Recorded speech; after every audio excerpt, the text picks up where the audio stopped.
La UNAM decidió repetir su examen de ingreso luego de detectar irregularidades relacionadas con el uso de herramientas digitales durante el proceso. La medida aplicará para todos los aspirantes, incluso quienes realizaron la evaluación correctamente, con el objetivo de garantizar igualdad y certeza. La nueva aplicación será presencial del 12 al 19 de agosto. El caso abrió un debate sobre los procesos digitales de admisión. El reto no solo está en la tecnología, sino en elegir plataformas seguras y establecer mecanismos de supervisión ante herramientas como la inteligencia artificial. La pregunta de fondo es, ¿fue la decisión de repetir el examen la mejor alternativa para garantizar la transparencia del proceso? ¿Cómo impacta esta medida a quienes realizaron la evaluación de manera correcta? Y finalmente, ¿qué deberán hacer las universidades para construir procesos digitales más seguros, sin afectar la equidad y el mérito académico? Este será el tema de hoy en Entre el Ruido.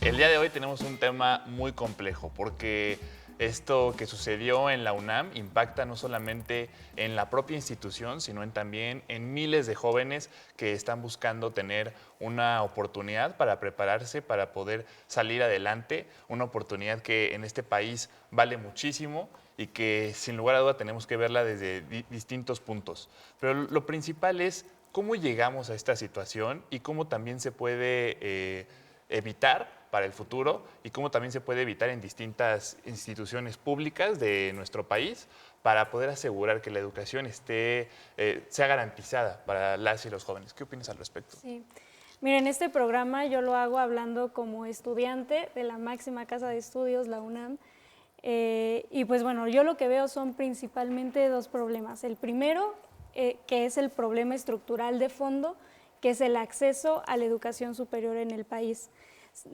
Si bien no estamos en los tiempos rancios del priismo, en donde a las universidades públicas se les pretendía subir las cuotas, en donde pues cada vez iba cerrando más este acceso a la educación, aún continuamos en una situación en donde no se ha logrado que la educación superior llegue a el 99.99% de los jóvenes del país.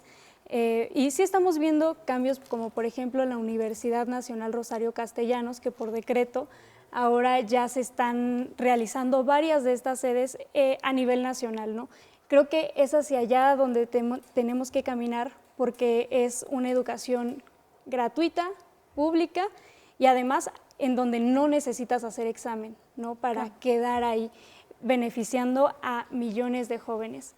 Entonces, ese es el problema de fondo que veo yo, el acceso a la educación. La máxima casa de estudios, desde luego, sigue siendo la universidad más prestigiada y más demandada por la juventud de nuestro país. Hicieron el examen para la admisión 150,000 jóvenes, no es una cifra menor, son miles de jóvenes que esperaban entrar a la universidad. Y por la otra parte también veo que es un problema de ineptitud institucional, ¿no? Que se convirtió en una crisis institucional que no se supo manejar ni previamente para anticipar los errores que pudiera ocasionar, ni tampoco resolver cuando ya fue una crisis.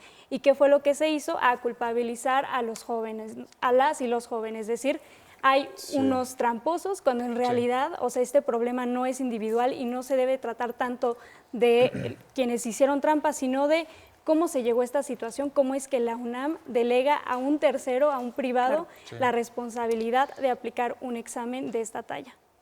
Sí, bueno, principalmente creo que coincido en varios de los puntos que comenta Fabi. Lo primordial también es la importancia de señalar a la empresa encargada de desarrollar pues toda la estrategia, todo el software para que pudiese funcionar con claridad.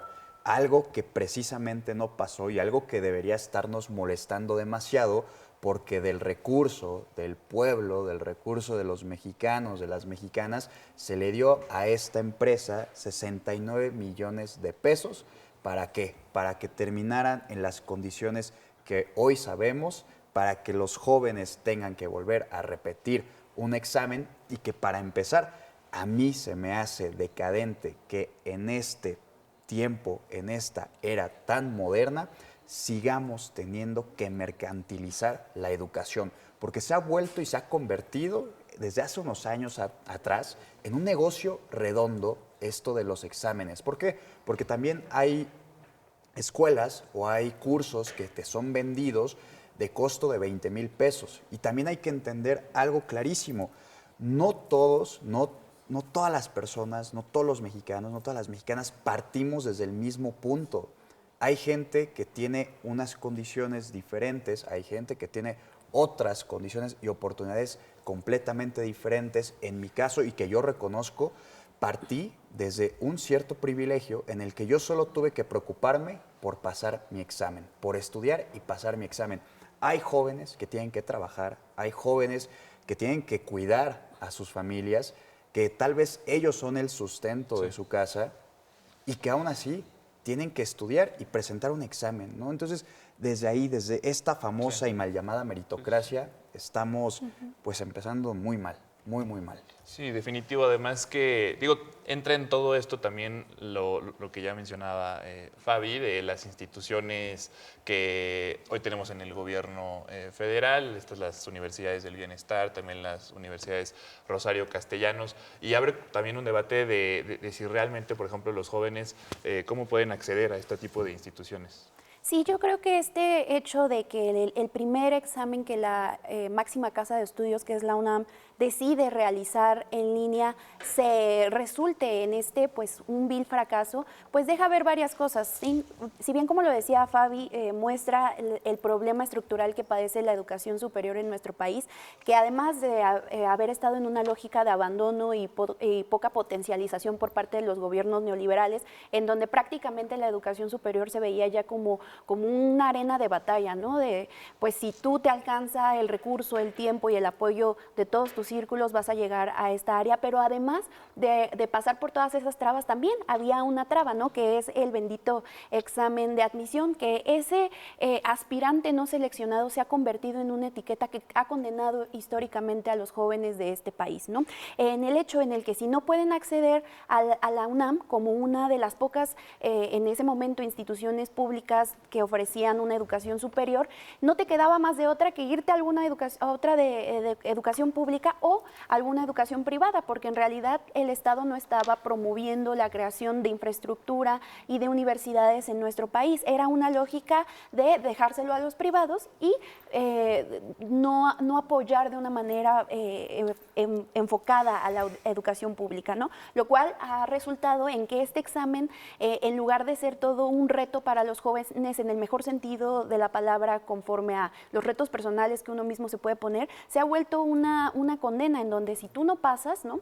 Está el costo social y el costo profesional de eso, ¿no? Entonces el debate un poco que ha surgido en función de esta situación del examen sobre quién tiene la culpa, ¿no? Sobre si la UNAM o sobre si los jóvenes, queda agotado cuando podemos ver que en realidad pudo haber sido un acto de desesperanza, ¿no? Los jóvenes que de alguna u otra manera decidieron hacer uso de la inteligencia artificial, y eso demuestra, ¿no? la inconsistencia de la educación superior que todavía seguimos arrastrando, ¿no? Yo hasta en realidad no me gustaría justificar el hecho de hacer no es trampa. Justificar, pero yo creo que sí vale la pena contextualizar a los jóvenes, claro, ¿no? Pero no hay el por hecho qué de que hacerlo. no hay, claro que no hay que hacerlo, pero también hay una cosa peculiar. Durante la pandemia se realizaron exámenes de admisión. De hecho, una servidora le tocó realizar su examen a la UNAM en ese momento, ¿no?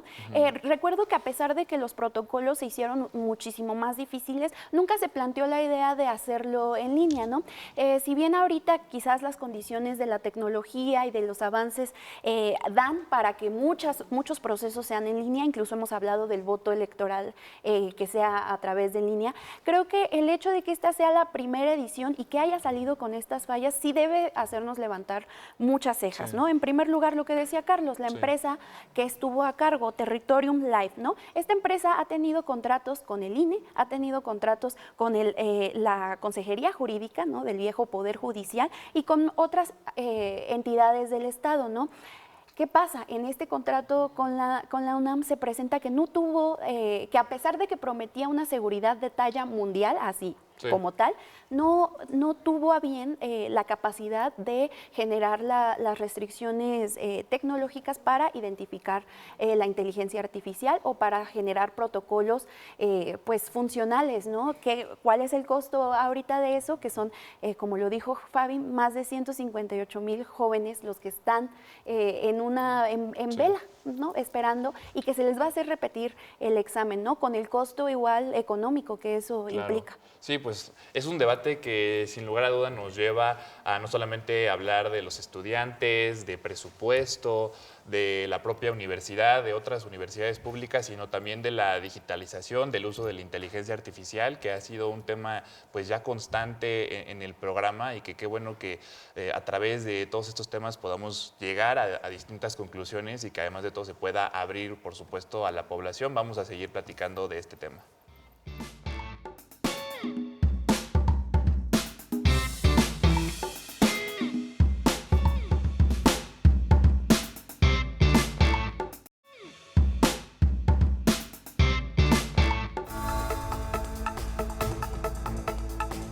El 7 de agosto, la presidenta Claudia Sheinbaum y la gobernadora Delfina Gómez entregaron tarjetas de la pensión Mujeres Bienestar en Naucalpan a cerca de 20,000 mujeres de 60 a 64 años, como parte de un programa que beneficia a 361,000 mexiquenses y a casi 3 millones de mujeres en el país, con un apoyo de 3,100 pesos bimestrales. El 7 de agosto, México y Perú restablecieron relaciones diplomáticas tras casi 4 años de tensiones. El acuerdo permitirá recuperar la comunicación oficial y reactivar la cooperación bilateral. El 7 de agosto, el INEGI informó que la inflación anual pasó de 3.37% en junio a 3.12% en julio, lo que representa una moderación en el crecimiento de los precios. Además, la cifra de julio fue la más baja desde mayo de 2020, favoreciendo una mayor estabilidad para las familias y los consumidores. El 7 de agosto, la presidenta Claudia Sheinbaum informó sobre la detención del exgobernador de Guerrero, Ángel Aguirre Rivero, por su presunta responsabilidad en desaparición forzada relacionada con Ayotzinapa. Un juez federal le impuso prisión preventiva. El próximo 26 de septiembre, Intocable llegará a Toluca con su Cultura Tour 2026 en el estadio de béisbol Toluca 80. Los boletos van de 600 a 2,990 pesos.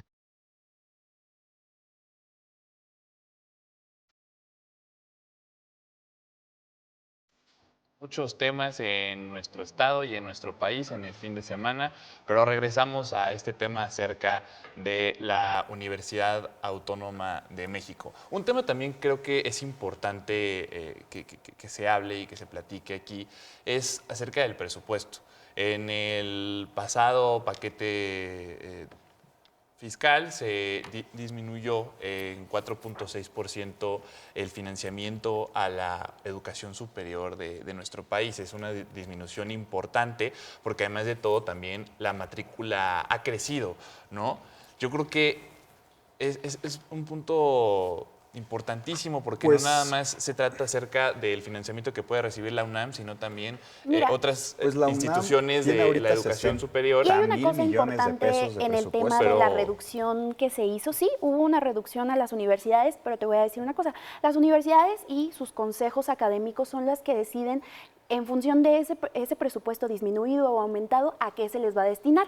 Y lo que han hecho las universidades, y que también se ha usado para alimentar una narrativa sobre el abandono de la supuesta educación, de la educación superior, es el decir, el gobierno de la Cuarta Transformación nos está quitando dinero, es decir, el gobierno no está con la educación. ¿Qué pasa? Si son ellos los que deciden a dónde se van los fondos, lo que hacen es restar becas a los jóvenes, restar dinero a la infraestructura. Entonces, ¿por qué, por ejemplo, y ese cuestionamiento se ha hecho en varios momentos desde varias universidades, ¿por qué no hacen la reducción a las vacas sagradas, ¿no? A estos grandes académicos que llevan años? ¿Por qué no hacen la reducción a esas becas que se comparten entre los investigadores que realmente no se ha demostrado que generen un impacto en En la en el sociedad. país, en la sociedad, con sus investigaciones, y aún así se siguen financiando? ¿Por qué no se reducen a todos esos incentivos que se van pasando de amigos en amigos y a esas investigaciones que solo leen y se aplauden entre ellos? No, lo que hacen para también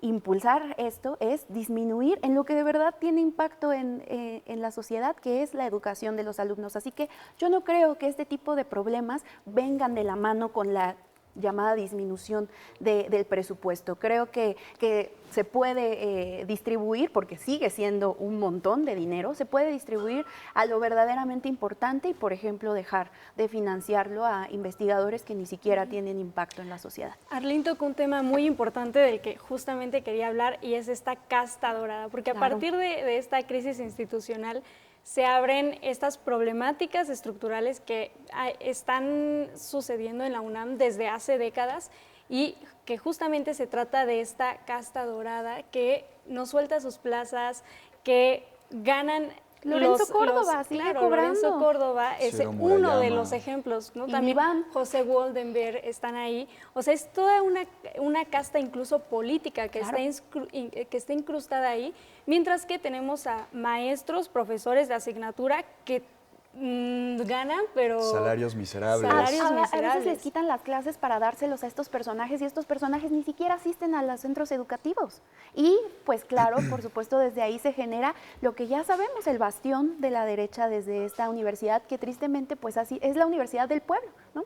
Entonces, el tema presupuestario termina siendo otra vez, o sea, un tema en contra Pero es de que la 4T yo y tema creo para que- derrocar al gobierno. Yo creo que no es un tema en contra de la Cuarta Transformación ni un tema para derrocar al gobierno. A ver, la UNAM tiene de presupuesto 60,000 millones de pesos, presupuesto que, como ya muy bien lo mencionaron las compañeras, muchísimo de ese dinero se va hacia esta famosa burocracia dorada. Uno de mis primeros acercamientos a la política, a la lucha estudiantil, fue precisamente denunciar ese tipo de atropellos en contra del financiamiento público de nuestra universidad, de la Universidad del Pueblo, de la Casa del Pueblo, de la máxima casa de estudios en nuestro país.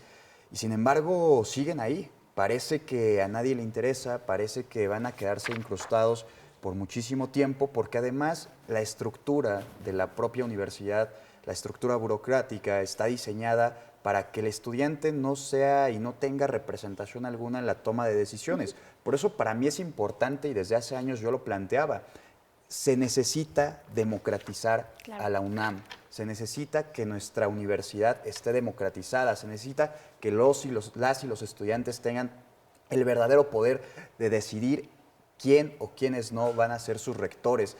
Necesitamos gente que esté dispuesta a entregar la vida para que la educación mejore dentro de esta casa de estudios. Y además, con este tema del presupuesto reducido a la educación, se redujo, pero aún así, gracias a que también la visión de la presidenta, pues hoy vamos a tener 150,000 lugares en una universidad como lo es la Rosario Castellanos, o con las universidades que se empezaron a implementar desde el sexenio del licenciado Andrés Manuel López Obrador, que van a ser cerca de 40,000 lugares disponibles, o que ya están siendo disponibles, que ya están siendo ocupados. ¿Qué pasó en los últimos meses? ¿Qué se hizo viral? Este trend donde sale la canción de Más preparatoria cerca Claro. de la casa. Antes, las y los estudiantes de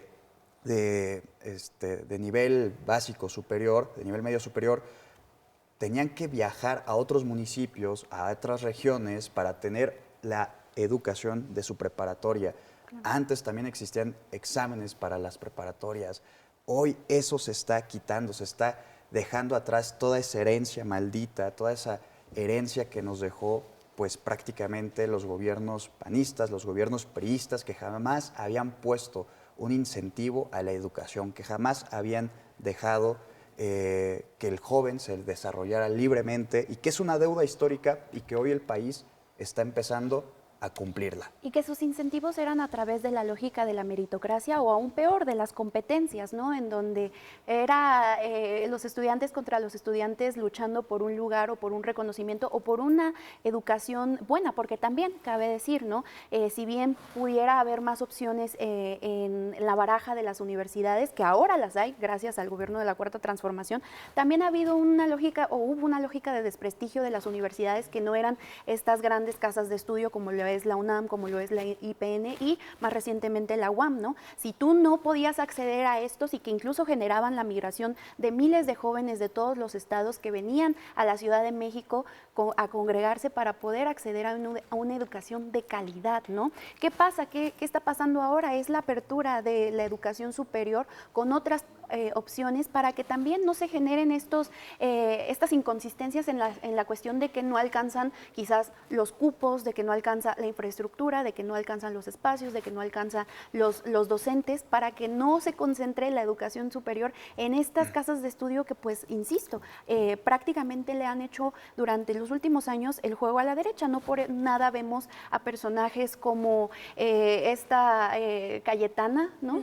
Asistiendo a dar una conferencia en donde, por supuesto, los jóvenes despiertos de la universidad pública la rechazaron, pero eso nos deja notar el tinte o la lógica bajo las cuales están usando estas máximas casas de estudio, Sí. principalmente la UNAM. A ver, también en este tema, ¿es equiparable para un joven el entrar a la UNAM que entrar a la Rosario Castellanos o Tendría a la que Universidad serlo. del Bienestar? Tendría Porque al que final serlo. del día, el tema ¿Qué de la tendrá de UNAM malo? no es solamente un tema, o sea, es un tema, vaya, de un prestigio que ha construido la propia Prestigio universidad. que se está a acabando. través, exactamente, ¿no? Al final del día, ese Toma tu es un prestigio. gran punto, pero al final del día es una cuestión que no Yo soy de tienen la las UNAM. otras universidades y que pues tendremos que ver a través del tiempo qué tantas oportunidades pueden conseguir los jóvenes que salen de esas universidades. Porque la al Rosario final del día, Castellanos tiene un sistema de vinculación con el sistema, la base laboral. Laboral De es hecho, es importante. prácticamente una de sus grandes virtudes de la Rosario Castellanos, que constantemente hacen ferias con empresas cercanas, aparte del Estado, porque tampoco se busca expulsar a nuestros jóvenes de donde viven. Sí, claro. Se busca vincular con las empresas, tanto privadas como públicas, con los estados, para que ellos puedan incluso trabajar mientras estudian. Hasta los propios horarios de la Rosario Castellanos es bajo este conocimiento de que los jóvenes también son fuerza laboral de nuestro país y no los puedes extirpar de ahí. sí, es súper importante ese tema, que bueno que lo comentas, Arlene, porque es muy distinto a las cuestiones, por ejemplo, de las universidades del bienestar que se implementaron en el sexenio anterior. Creo que es muy importante lo que estás comentando, creo que es muy importante que se conecte a todos los estudiantes con la fuerza laboral, que obviamente también evitemos que sean desplazados de su lugar de origen, que donde ellos vivan, puedan estudiar y al final del día también puedan trabajar, pero pues bueno, es un tema muy extenso que, como ya lo vimos, se conecta con muchas otras cuestiones que hemos venido platicando, pero esperemos poder seguir debatiendo todos estos temas. Esperamos verlos todos los lunes a las 8 p.m. por TV Mexiquense.